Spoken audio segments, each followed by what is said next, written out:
It was 1966, and the Vietnam War was turning out to be unlike anything else the U.S. military had faced before. Robert McNamara, the U.S. Secretary of Defense, was severely concerned.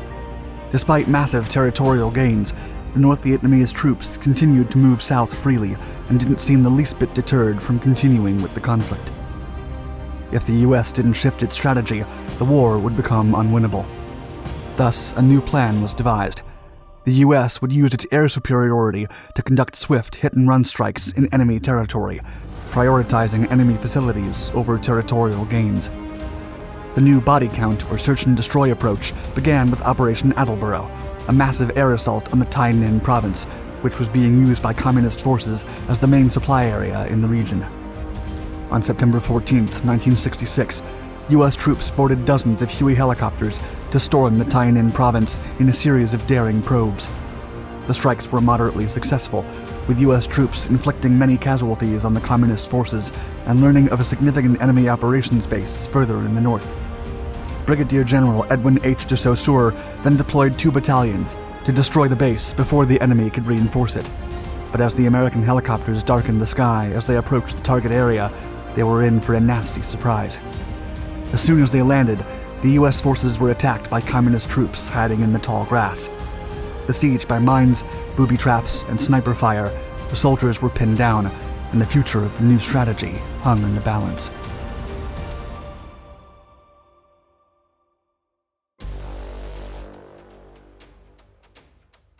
Ineffective tactics.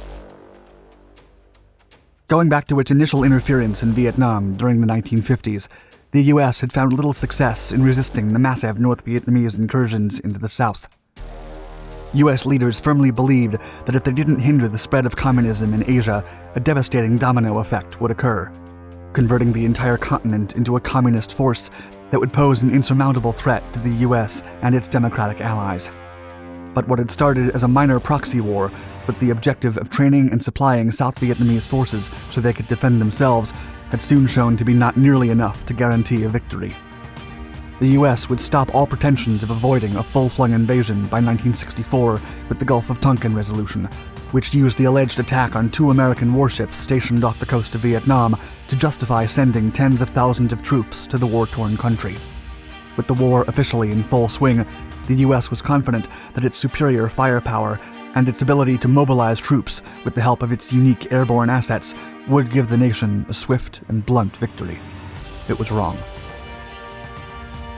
A new approach.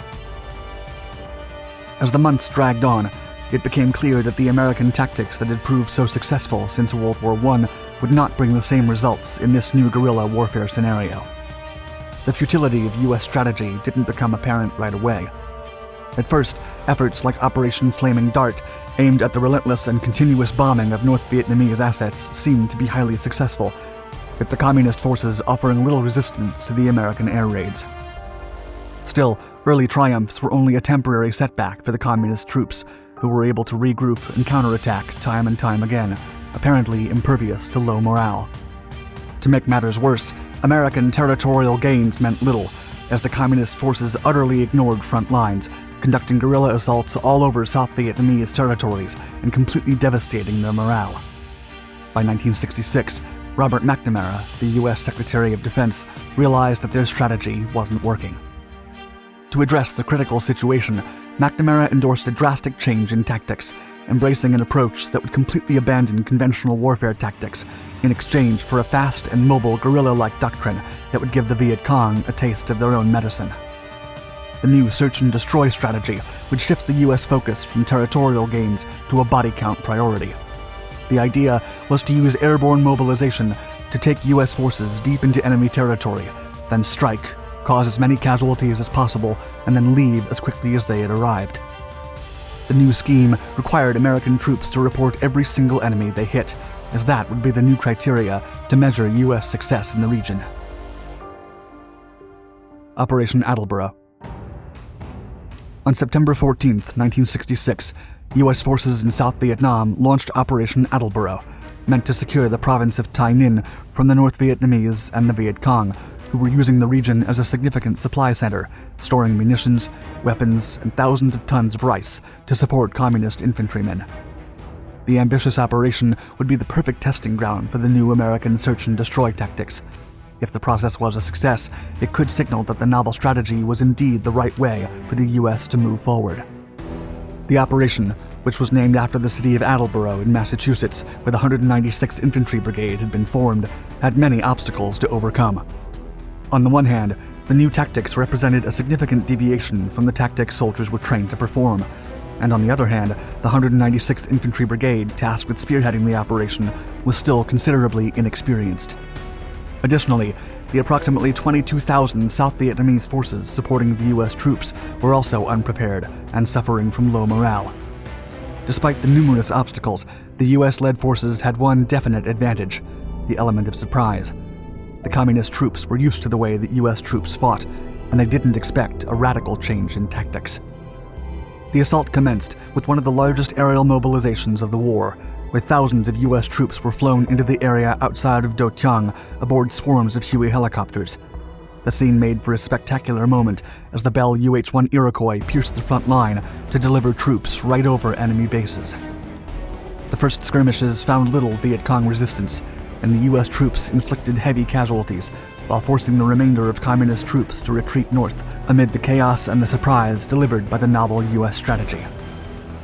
General William Westmoreland, head of MAC-V, believed that the retreating enemy forces had to be fleeing to their main base, somewhere north of their location, and if they assaulted the base right away, the U.S. would be able to inflict a significant blow on Viet Cong in the region. Ambush. To keep the element of surprise and strike right away on the northern base in Sueda, the U.S. forces were deployed even if they were ill-prepared and with no plan to communicate once in the area. Still, they expected to take the communist troops by surprise, but they would be the ones caught entirely unaware. As the Huey helicopters rushed to the Sueda, where the enemy base was suspected to be, they were met with a well-orchestrated ambush as soon as the troops began to land. Besieged by hidden soldiers, mines, traps, and sniper fire, the U.S. forces could not secure the landing zones, and a heavy clash between American and North Vietnamese forces ensued. Ground coordination between units was poor, and communication was sparse. Even after the initial snare attack, every new team was ambushed. The fact that the area was covered with strongpoints and tunnels didn't help the U.S. efforts. Still, the U.S. military was determined to punish the communist troops for the attacks and continued reinforcing the area. The 1st Infantry Division was brought into the fight, and many more followed. The U.S. troops ran the gauntlet and prepared for a pitched battle.